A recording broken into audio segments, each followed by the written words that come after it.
Buenos días, amigas y amigos, audiófilas y audiófilos, locas y locos. Hace un día especial aquí en Irvington, Westchester. Está bien bonito el día.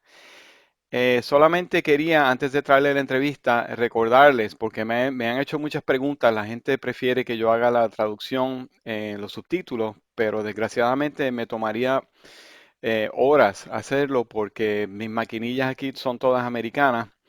Y para poner las ñes y los acentos tengo que usar la pantalla y es muy, muy, muy, muy trabajoso. Así que les ruego que por favor utilicen la traducción automatizada y les voy a enseñar cómo hacerlo. Por eso estoy aquí, ¿ok? A ver, vamos a buscar un video. Muy buen canal. Ok, entonces vamos a ver la entrevista de ayer y les voy a explicar más o menos. Oh, a lot of Déjenme shows bajar el to it. volumen aquí por si eso va o lo voy a apagar. ¿Está bien? Eh, Primero que nada, tienen que activar aquí los subtítulos. En inglés se dice closed caption. Cuando le haces clic, ves que está debajo rojo. Una cosa es que esto solamente funciona en una computadora real, en una PC, o creo que una iMac también, pero no funciona con un teléfono. Así que si quieren ver las traducciones, desgraciadamente creo que tienen que verlo en su casa. Y una vez activas eso, ves que está funcionando ahora los subtítulos. Y entonces vas aquí a las preferencias y ves que dice subtítulo inglés, ¿verdad? Le das aquí y abajo te dice autotranslate, traducir automáticamente. Y le vas ahí y digamos, si quieres afrikaans, ahí está, afrikaans. O si quieres cambiarlo a español, por supuesto, autotranslate. Aquí vamos a ver si encuentro el español. Ay, español, vamos, a Eslovenia. Español. Ahí está. ¿Ve? Es español. Facilito. Claro, ya les había dicho que es una traducción media extraña, pero por lo menos más o menos pueden ver de qué estamos hablando, ¿ok? Ustedes pueden deducirlo. Y los voy a dejar porque miren lo que voy a hacer ahora. Voy a tostar mi café. Mi café de Colombia, lo compro en grano y lo tuesto en el garaje y riquísimo. Y más barato que comprarlo en una tienda, que el café está caro. Bueno. Que pasen un gran día y nos vemos en el próximo. Tengo unas cosas que les estoy trabajando. Muchas gracias por su paciencia y continuamos con la entrevista de Michael Trei. So we were talking about the Gelco and SME closed, and you said that that was a good problem or a bad problem Right. about So yeah, Gelco, yeah. So SME decided they're not going to sell tone arms unless it has a turntable attached to it, which are which seems overpriced. which seems. Overpriced. Well, no, I don't think they are overpriced, but it depends on what price, because that was part of the problem, is that the pricing, is very variable depending on the source. Like you get it from the U.S. importer and it's one price, but then there's some guy online selling it for half that price. Um, Ah, so they really had a problem with their market being very fractured and not under control. Um, but now it's kind of moot because you can't buy a tone arm by itself. And then Jelco suddenly announced they're shut, closed, finished, which is a real disaster because a lot of companies used their arms or even had OEM versions of their arms, yeah, including Lin. Lin used the Jelco arm on their cheaper model. yeah. Um, And the first so Regas were also Gelcos, right? The original ones. The no, old ones? Rega No. never used Jelco. Mm. Um, their first arm, the R200, was made by a company called Luster in Japan. Um, Ecos Luster. Um, but then the RB300 came out and was 83 or something. And the problem with people have said, so the substitute for Jelco arms can be a Rega arm. Problem is that the Rega arms are a little longer than a standard 9-inch arm, so the mounting position is not the same. The other option is Project, who make a lot of arms, and Yeah. and then there's a few others. There's Origin Live, a British company. There's a Clear few audio. smaller companies. Huh? Clear Yeah, audio. Clear Audio. So you mentioned if you had a Clear Audio turntable. Yeah, well, obviously you put a Clear Audio arm on it. And Actually, Clear Audio, I have very mixed feelings about some of their arms, but some of them are excellent. yeah. So yeah, that's an option too. Great. Let's see. I wanted to ask you also about the British. Since you grew up in England, the BBC. What is this thing about the BBC sound and the British hi-fi sound? It was a big culture.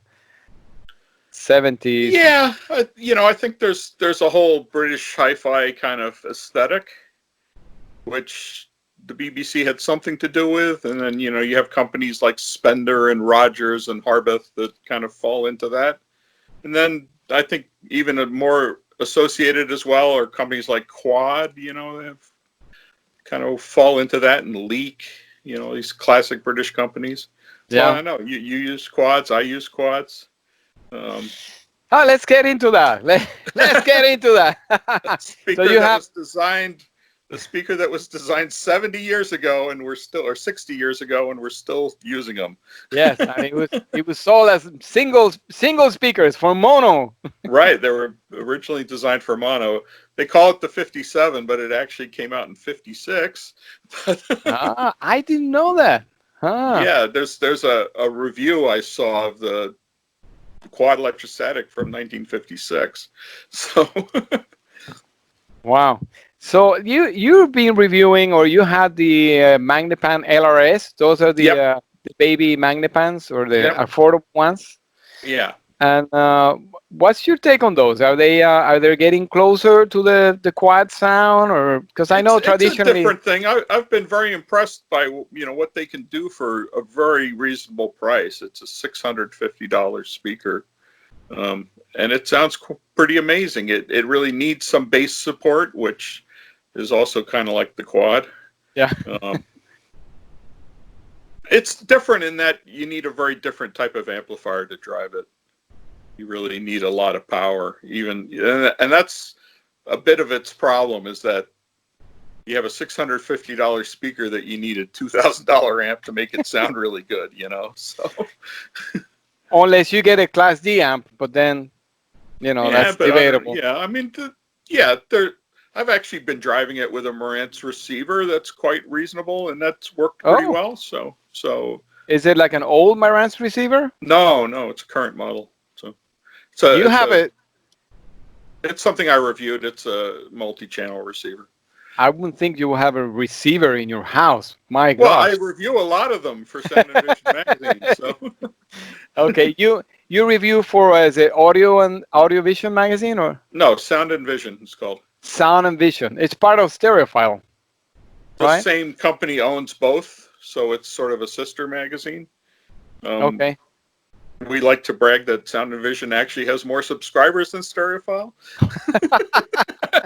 I am actually a subscriber, but I have to admit I haven't read it, so I can't even remember the name, but I do. It just shows up on your doorstep, and that's right. The toilet paper shortage, I guess. I do have it. Oh, there you go. Are you on this? I should look at your review here. I'm in most issues. Yeah, I think you'll see. Okay, well, for our friends that are watching, look at Sound and Vision. Yep, or you can look on the website. If you're in the U.S., it costs almost nothing to subscribe. So yeah, but the focus is more on. It's not as much an audiophile magazine as Stereophile. It's more home theater and multi-channel and kind of lower priced on some level, but they do some high-end gear as well.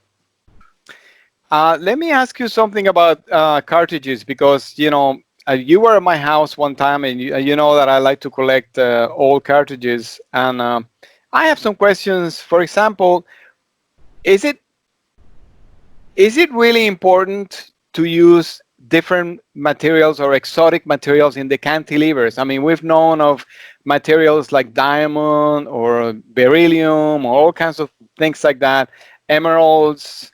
Will that really make a difference in the overall design of a cartridge when you take into account the profile or the coils and all that stuff? Or do you think it's a marketing or just an engineering challenge? Well, the object is to have a material that's very stiff and very light, and sometimes some exotic material works well for that, like boron or whatever. Aluminum works pretty well. I mean, there are some fantastic cartridges that have aluminum cantilevers, so it can work really well. But sometimes something exotic might work a little better. But the whole goal is to keep the moving mass as low as you can, because obviously you got this thing that's got to jiggle back and forth 20,000 times a second, and if there's a lot of inertia, it's going to make it harder for it to work properly. So you want to keep the part of the cartridge that moves as light as you can. And that's the basic reason why moving coil cartridges are generally thought of as being more high-end than moving magnet cartridges, because the magnets weigh a lot more than the coils. So once you stick magnets on the end of the cantilever, there's a lot of weight there that has to be moved back and forth. Whereas a coil can be very, very light. If you have a low output moving coil, it's even lighter because there's less of a coil. Once you go to a high output moving coil cartridge, you got to put a lot more turns of wire on, and it becomes heavier. I see. So that's why the purists, they say, no. If you're going to have a moving coil, don't have it high output, because then it becomes basically like a moving magnet.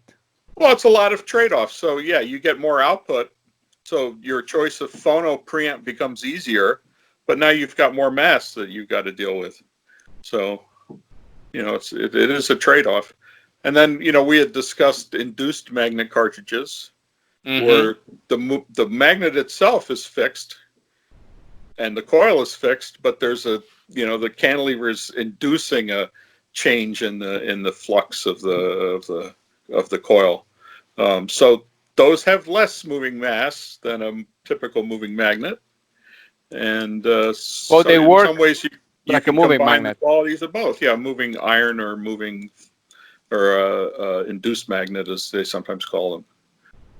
Well, so that's like Soundsmith uses that, and Grado uses that. I've noticed that in my cartridge collection, the moving irons that I have, although they're not my favorite sound in the world always, they seem to be the ones that can navigate the transients the best. Right. Well, that's what happens when you have lower moving mass. I mean, it's more critical at the stylus end than it is at the back end. It's what they call tip mass, and that's why there's two types of ways of mounting the stylus to the cantilever. You can have what's called a nude stylus, which is where the stylus is bonded directly to the cantilever, and then a bonded stylus, which is where there's a bushing at the end, and the stylus is attached to the bushing, and that adds more weight. I mean, it's a cheaper way to do it, but again, you're increasing the tip mass. More tip mass will mean more inertia and probably less good tracking. And if you have some, go ahead. I'm sorry. So like Ortofon and the 2M series, their cheapest moving magnet cartridges, they make the red, which is $99. It's a bonded stylus. They make the blue, which is $130, I think. It's the exact same cartridge. It's more. No, $230, I mean. Yeah. It's the exact same cartridge. The only difference is it's a nude stylus instead of a bonded stylus. The stylus itself is the same. Yeah. Its profile. It's just nude instead of bonded, so there's less tip mass. Otherwise, they're identical, those two cartridges. And you can see the price is more than double, so, the cost of doing a nude stylus is pretty high. I recently did a review of this cartridge on my channel, and I even did a search online to show how much more expensive. I think it's a marketing mistake. They have so many models that at the bottom tier they should have a very gradual upgrade path. It's too much of a jump from the red to the blue. So then most people would just go for another brand, or they just jump to the quintet, which is what I did instead of going, you know. Right. But anyway, I actually, let's talk about this a little bit. If you had your choice between this and this, Sumiko Pearl. Well, right. So I think I recommended that to you. You did, yes. And I am very impressed. So the Sumiko Pearl is a cartridge that, has a long lineage. It goes way back. It's been available as the Pearl for probably 20 years, but it Wow. goes back way further than that. I don't know the company that makes the generator or makes the basic cartridge, but it's been sold under so many different names over the years. There was the Coral 555, the Adcom GFC1E. I mean, in the 80s, when it was the Adcom GFC1E, we sold hundreds of them at Singer. And, it's a very forgiving cartridge. You can play the bad, crappy records, and it will sound very smooth and doesn't get irritating. So I would like to recommend it a lot. It's not the most transparent, insightful cartridge, but it's really easy to listen to. It's a very comfortable sounding cartridge. Yeah, I found myself listening to unlistenable rock material that's usually a little bit too, and you can even turn it up, and it's like, hey, this is great. Yeah. They even sell it as a Shelter 201, I think. And wow. It's way more than that's another weird pricing thing. I mean, the Shelter fanatics will insist that it's not identical to the Pearl, but I think it is. And it's like $250 from Shelter. So it's very easy to overlook it, because if you look at the price, you're like, no, I deserve something better. I need to spend $300, $200. But in my case, I thought this is better than the blue, way better. Okay. I mean, people will run out and at that price will buy the 2M Red. I know. 2M Red is not a bad cartridge, but I think maybe there's other things. It's bad. No, I had it for a month. I couldn't. It's bad. I'm more political. You can sue me. Orthophone, you can sue me. I'm sorry. Anyway, so I wanted to quickly show you some cartridges before we go. And you can tell me something a little bit. I know I wanted to ask you about the Decca. The Decca card. I've never tried one. And I know they're very special. The way that they're made is completely different, with the cantilever basically floating side to side, right? Tell me a little bit about the Decca. Well, the cantilever essentially, it doesn't really have a cantilever. It goes vertically. It goes straight up from the stylus. That's what it is. Okay. Yeah, they call it a direct scanning. It was originally designed as a mono cartridge. So when they turned it into a stereo cartridge, it's a bit of a problem because it has almost no vertical compliance.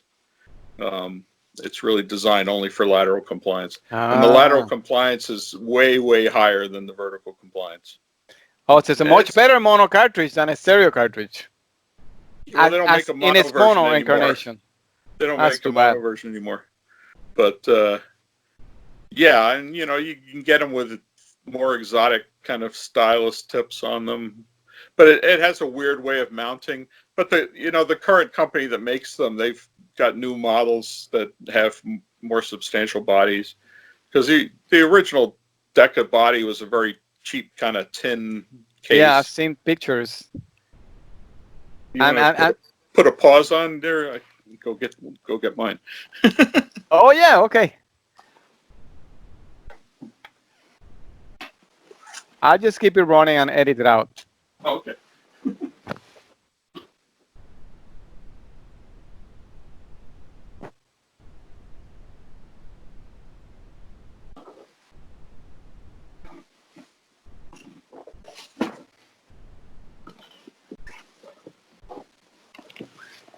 All right.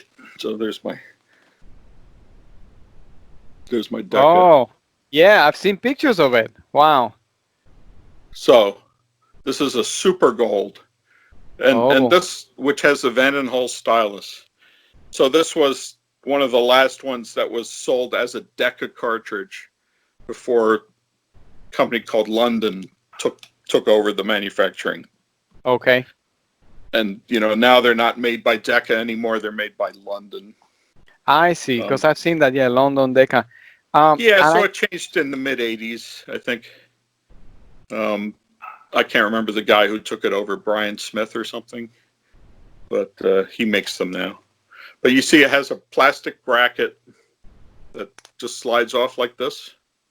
Oh, and it has more than 4 pins or less? Well, so yeah, this one has 4 pins, but the 2 grounds are tied together. Okay. I mean, you probably can't see, it's a little too small, but Yeah. the 2 grounds are actually strapped together with a piece of wire. Not a lot of confidence inspiring. But the idea with this bracket was that you could have several different cartridges and you could snap them in, in 5 seconds. Like a P-mount. Yeah, but there were a lot of mods. People made metal tops for them that, would make them more rigid, and you could screw them into the arm and with the normal mounting. Because this is very flexible, this thing. It's not very rigid.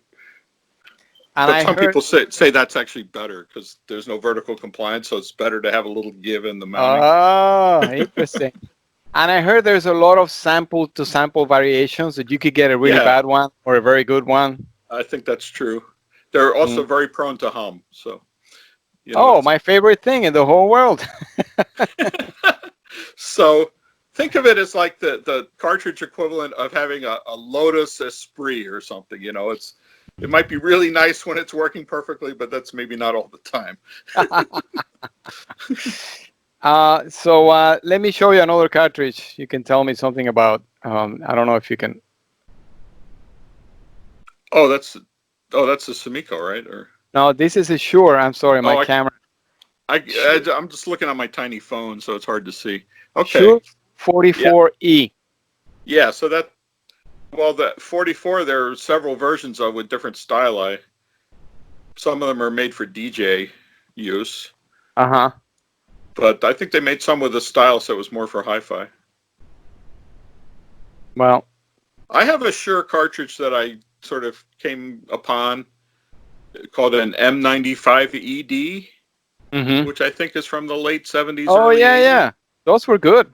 And I bought a new stylus for it and stuck it in there, and it sounded awesome. I couldn't believe how good it sounded. So anyway, let me show you another one.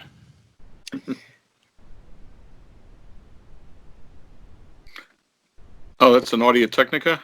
Yeah. 440 MLA. That's the purple stylus one? Yeah. Yeah. I don't have a whole lot of experience with those. I think it's a pretty smooth sounding cartridge. This is a new version which I'm going to review. It's a 540, and it's also a microline. Okay. So again, I don't have a whole lot of experience with those. And how about this one? With Audio Technicas, there's the AT95 series, which is very popular. I have about 8 members of Patreon now, so we're going to start with those. When we get enough money, so, I intend to review all of them. Now, though, but Yeah. Well, LP Gear has like a whole slew of variations on it. They probably have a truckload of them, but yeah, I mean, it's been replaced by the VM95E. Yeah, but they have many versions of it at LP Gear with different styles. Right. So I'm interested in trying them all. So originally the AT95E was only available with the green elliptical stylus, and then LP Gear said, "Oh, we're going to make some exotic styli for this cartridge," and they came out with a micro line and a Shibata and a couple other things. And then when Audio Technica revised the line and came out with the VM95E, they said, why are we letting this business go away? So they now sell it with their own more exotic stylus options. Mm. Well, I think. What is that? It's out of focus. I can't really. Oh, sorry. Empire LTD. An Empire 500. Yeah, again, this is ancient history. I don't know. Yeah, I don't. I can't tell you much about these cartridges because I just don't have any experience with them. Should be holding up Koetsus and things. Well, okay, I'll hold on something not as exotic, but very popular. Oh, a Hana, yeah. So that's a EH or an EL? SL. SL. Yeah. Oh, so it's black. It looks green for me. That's moving coil. Right. So the SL, I mean, the S stands for Shibata, L stands for low output. Yeah, I think the HANA cartridges are excellent value for money. It sounds a little cold to me. I mean, just, doesn't speak to me compare to this. But that's just me. Probably my I have a setup. HANA ML that I'm using here, and I That's use that. supposed to be great. I hear good things about it. Oh, that's Audio Technica. You're a big Audio Technica fan, I guess. But this line of cartridges, this one and the PTG, I Right. think they're amazing. The PTG especially is so neutral, and they just, I don't know, they make me feel good. I mean, it's like it's a AKG or Yeah, AKG, right. okay. Yeah, This is it. again, 8 we're first talking now. 40 years old here. Now these are moving iron, right? Are they? I'm not sure. They don't specify. They don't say. Okay. But they don't sound like this. Like most moving iron cartridges sound like this to me. But No, I'm not sure on that one. it sounds beautiful. Yeah, I have two of them. I have the Yeah. 6 and the 8, and then I have this one, another ancient history. This one has a carbon fiber cantilever. Oh, what is? Oh, that's. Oh, I can't. What's that? I can't. Is that Dynavector? No. Nagatron. Oh, a Nagatron. Jeez. The 70s called. They want their cartridges back. Well, I think that they're very noble cartridges, and they all have their own sound. And so, but which is my favorite? I will show you my favorite. But here's the problem: is that you have all these cartridges that are 35 plus years old. Is that there comes a point where the rubber and the suspension parts get hard and dried out, and they don't work the way they did when they were new. Well, that's the case with the next one I'm going to show you, but I think it still sounds amazing. The Astatic. Astatic, yeah. MF100. This thing sounds beautiful, really beautiful. Okay. Again, it's all news to me because I just don't. Back then I was listening to things like the Ortofon VMS 30, which is a very tricky cartridge to make sound good. You know which one is really good that I recommend, and LP Gear sells it, and I'm not working for them. This one's called the Bean 323. Right. And so yeah, people that's one think of their it's new like cartridges. they think it's like a Benz or something. It looks like a Benz, yeah. They don't know where it comes from, but it sounds. Well, I'm sure they do, but they're not telling you. It's like the Peril. It's like the Peril because it makes everything sound good. It's like an elixir, for bad recordings. Anyway, and I know you're also considered an expert on Beatles albums. Am I? No. we can try. Well, I used to have more Beatles albums, but I basically, when I got rid of my records, I foolishly gave them away. But I'd like to show you a couple of them I have, and then I'll let you go. Okay, this one we spoke about at lunch the other day, my Beatles Mono Masters. Yep. And I was saying, I think to begin, these were never technically great recordings. I mean, the music is great. Oh, they were. That's a myth. Really? EMI was as fastidious as they come when it comes to recording quality. But I mean, it doesn't sound that good. I don't know. It's just. I disagree. Okay. For the era, you compare it to other things from the era. I don't know, man. Even Frank Sinatra. I mean, those were good recordings. Well, Frank Sinatra albums were very well recorded as well, but EMI was pretty hardcore. Now, the problem with EMI was always that they were very slow to adopt new technology. So. Now, the technology they used for these were even one microphone sometimes. I mean, just no, it wasn't one microphone. A small tape recorder and small tape, right? Well, they were recording on 2 tracks, basically, for the early stuff, but then they went to 4-track machines. Of course, but for these masters, these are the original, the early songs. That covers a pretty wide time frame, that album, because it's all the singles. It has some of the German songs because the British, they were so popular in the '60s in Germany. That's all they had were the pubs with British bands. Right. That's Yeah, where the crowd. they did a few songs in German. Yeah, well, some of their first recordings were done in Germany with who's that English singer that Tony Sheridan. They recorded in Hamburg in like 1962. Yeah, there was Those are a lot of British good bands. recordings. Those ones, Yeah. but that album, that Mono Masters, I talked to the guy that was the producer, and he said that the lengths that they went to make that sound good were pretty extraordinary. Because it's a compilation album, they have to take different tracks from different tapes And different sounds. splice them together to make a tape that covers one side. And then, because they don't want to copy. Normally, when you're making a compilation, you just dub all the tracks onto one tape. But they didn't do that. They spliced all the original tapes together for the songs. And then I said, well, maybe the azimuth changes a little bit from track to track. And he told me that they actually had made notes about azimuth changes from track to track. And in the few seconds between each track, they would adjust the azimuth by hand as they were mastering it. Wow. Because the original engineers actually wrote about it on their log No, or you not? can measure it, Okay. from the tones at the beginning of the tape. Right. But each song, if you're splicing them together into a compilation, is going to be a little different. Wow. So they would make a little adjustment in the 3-4 seconds between the songs to get the azimuth, which is the angle of the head. Right. And exactly those were the days. Right for each song, so that you get, the tie end isn't rolled off. Those were the days of imperfection. Now, when the singer comes to sing, everything is already pre-built. All the chorus is made, and it's all no built one plays in. together anymore. See, this is the problem with modern music is it's all assembled from pieces. Well, I also have this one, which I actually haven't even opened, had a chance to. Okay.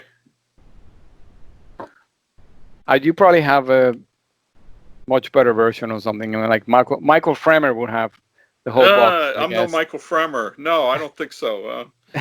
But that's a weird album, so. Yeah. It's interesting, huh?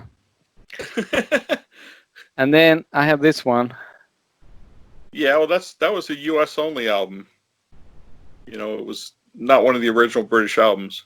It's sort of like a compilation or something like that. Well, yes, but it was all from the same era. But it was one of these U.S. only kind of deals. But that's actually one of the first Beatle albums I heard. How do I know if my version is good? It sounds good to me, but that's Michael Fremer. I don't know. Okay.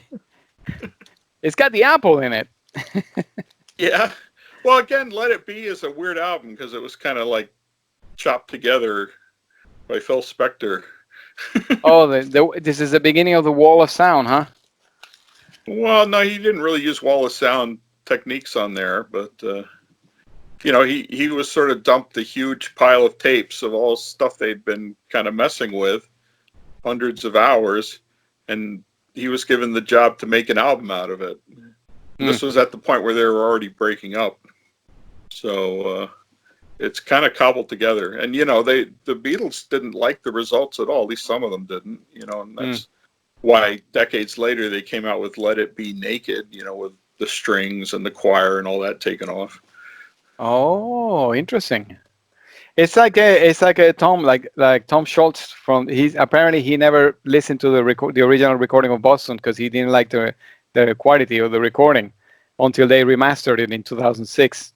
Oh, the original CD. Yeah. No, the record too, the LP. Well, he was intimately involved in that part. Well, I mean, he did the whole thing, but he didn't like what they did with the quality of the mastering. Okay. Yeah, and on the LP, but I certainly know he said he was unhappy with the original CD, but the CD is unlistenable, yeah. But it was the Super Audio CD that turned me into analog. Okay. That original record, I heard it on Super Audio CD, and I thought, wow, when you hear the ride and the crash cymbals, like, Oh, this sounds like analog. It's pretty good. Well, you're wearing the right T-shirt, you see. Yeah. I But got the this whole one. history of that first Boston album is, it's something to look into. It's very interesting It's the crazy. way Yeah, I it did was a whole thing recorded. on it. Yeah, and then Barry Goodrow got his own record out because they broke up, and then Tom Schultz sued him because it's basically another Boston record without Tom Schultz. He sued them because it sounds like Boston. Okay, I didn't know that, but Yeah, it's he Barry recorded Goodrow. that album in his basement, basically. Yeah, everything. And he plays a mean bass. I mean, that song "Hitch a Ride," the bass playing, it's amazing on that song, and it was He all played Tom everything Schultz. on that album except the drums and the vocals. Yep. So I have Except this for, one. I think one track is Yeah, the other let me take people you. in. Let me take you Yeah, home tonight. Yeah, and yeah, you can tell it sounds completely different from everything else in the right. record. I got this one in France. Les Beatles. Les Beatles. Les Beatles. I thought it would be kind of cool because it's all in French, and it's got interesting pictures of them, and Yeah, that's cool. it's got some interesting songs like "Do You Want to Know a Secret?" Um, Chains, Anna. There's songs that I didn't know. Well, it's all stuff from the early albums. And then I got this one, The but people don't realize that the first Beatles albums were mostly covers. right, that's right. They were just another band trying to make it. Well, I don't know if that's fair. I think in the beginning. Yeah. And then I don't know if I had the original of this or an old one, and then I recently bought this. It sounds good to me, but this is a remaster. What's your opinion on this? So that's digitally remastered. So actually, at Steve's house, once we compared that pressing to my Japanese pressing, and I think I had a U.S. original, and that one was the worst. But No wonder. the thing with the stereo box that came out is that they were all mastered from digital files. Yeah. But my mono masters are all analog. Analog. Okay. They took a lot of flack for mastering from digital files on the stereo box. So when they did the mono one, which was a year or two later, they did it from analog. Wow. Well, look, I'm going to let you go because Okay. I've already used too much of your time. Thank you so it's much. no problem. It's always so great to talk to you and learn about all this stuff that you know about. And hopefully, maybe we'll have you another time back. Sounds if you good. say so. And I look forward to seeing you at the launch again sometime. All right. Sounds good. Thanks. Stay healthy.